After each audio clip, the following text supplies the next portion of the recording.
સ્વાધ્યાય 4.22 જેમાં મને કીધું છે આઈ કેપ તથા જે કેપ અનુક્રમે એક્સ અક્ષ અને વાય અક્ષ પરના એકમ સદિશ છે. આપણને ખબર જ છે કે એક્સ દિશામાંનો એકમ સદિશ આઈ કેપ થાય, વાય દિશામાંનો એકમ સદિશ જે કેપ થાય, ઝેડ દિશામાંનો એકમ સદિશ કે કેપ થશે. તો સદિશો આઈ કેપ પ્લસ જે કેપ તથા આઈ કેપ માઇનસ જે કેપના મૂલ્યો અને દિશા કઈ હશે? બીજો ક્વેશ્ચન આપણને પૂછેલો છે કે સદિશ એ સદિશ બરાબર 2i કેપ પ્લસ 3j કેપના આઈ કેપ પ્લસ જે કેપ તથા આઈ કેપ માઇનસ જે કેપ ની દિશાઓમાં ઘટક શોધી નાખીએ. ચાલો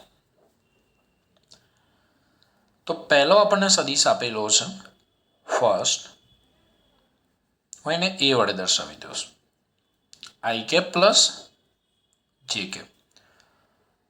હવે દોસ્તો આ જે સદિશ છે એનો એક્સએમ પણ પ્લસ છે અને વાયએમ પણ પ્લસ છે. તો આ સદિશ કયા ચરણમાં હશે? પહેલા ચરણમાં હશે. આ રીતે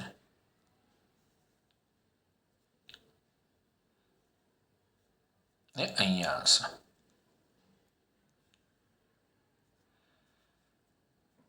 ઓકે, અને આ સદિશ એક્સ અક્ષ સાથે બનાવેલો કોણ થીટા છે. તો આપણે આનું મૂલ્ય અને દિશા શોધવાની છે. તો મૂલ્ય શોધવું હોય તો કઈ રીતે શોધાય? તો તેના ઘટકોના વર્ગોના સરવાળાનું વર્ગમૂળ. એટલે એ બરાબર આઈની જોડે 1 હોય, જેની જોડે 1 હોય 1 નો સ્ક્વેર પ્લસ 1 નો સ્ક્વેર, એટલે એ બરાબર √2. હવે દિશા, તો સદિશ એ ની દિશા તો tan થીટા, કોઈ પણ સદિશની દિશા એટલે વાય ઘટક ભાગ્યા એક્સ ઘટક.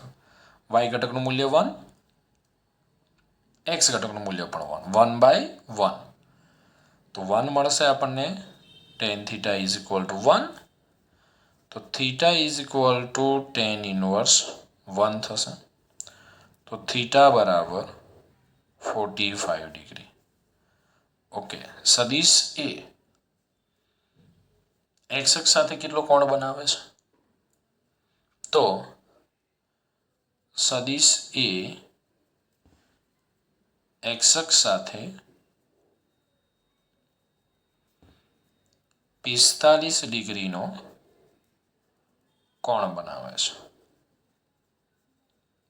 ચલો, બીજો સદિશ આપણને આપ્યો છે આઈ કેપ માઇનસ જે કેપ. હું એને બી સદિશ વડે દર્શાવું છું. હવે આ કયા ચરણમાં હશે? તો એક્સયામ ધન છે અને વાયયામ ઋણ છે. તો આ સદિશ ચોથા ચરણમાં હશે. બી અહીંયા હશે અને આપણે આ એંગલ શોધવાનો છે. ઓકે, આ એક્સ છે, આ વાય છે. ચલો બીનું મૂલ્ય લઈ લઈએ.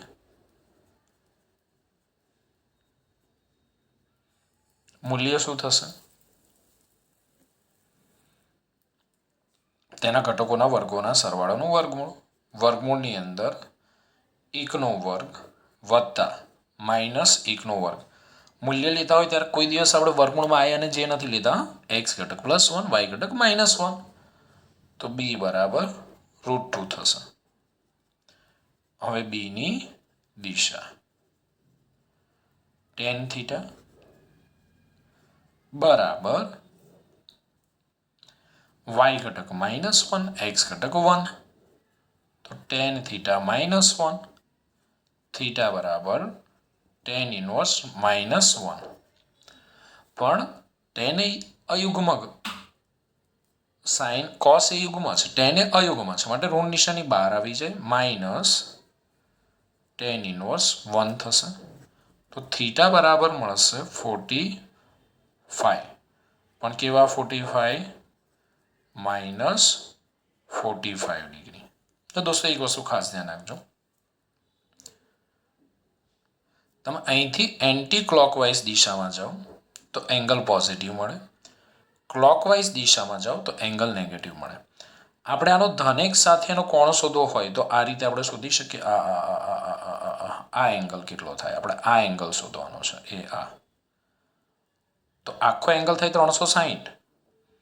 તો આપણે 360 આપણે બાદ કરી દઈએ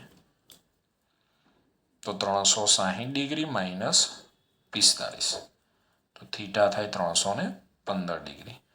એટલે સદિશ બી ધન x સાથે એ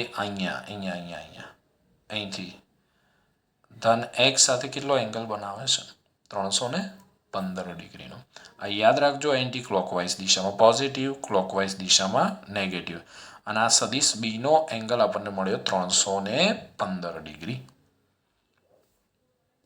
ચલો સ્ક્રીનશોટ લઈ લો, પછી આગળ જઈએ.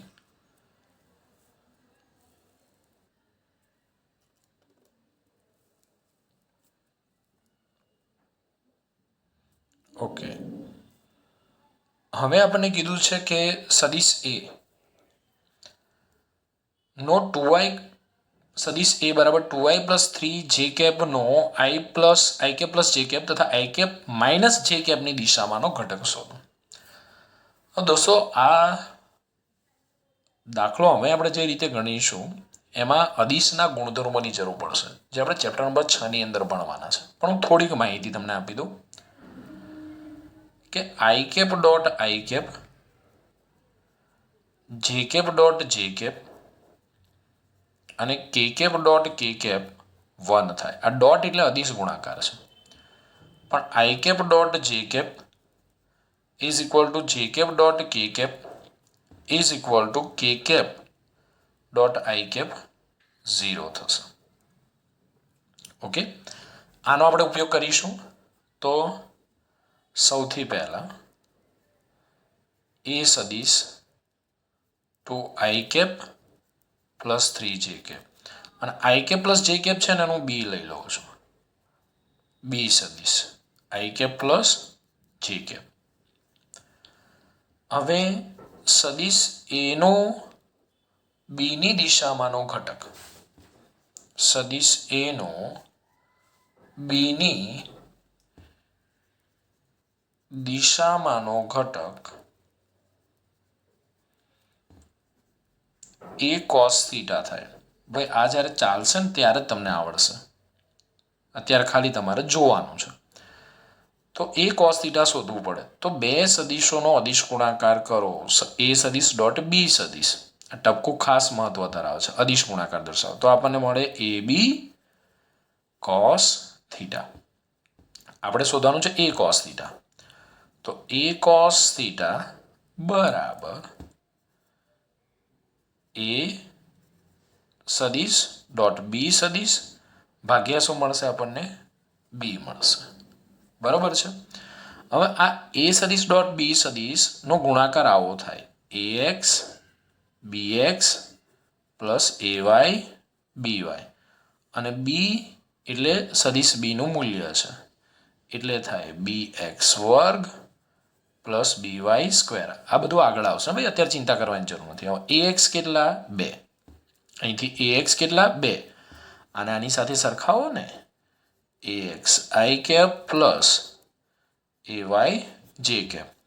ચલો અને આની સાથે સરખાવી દો, bx i plus by j.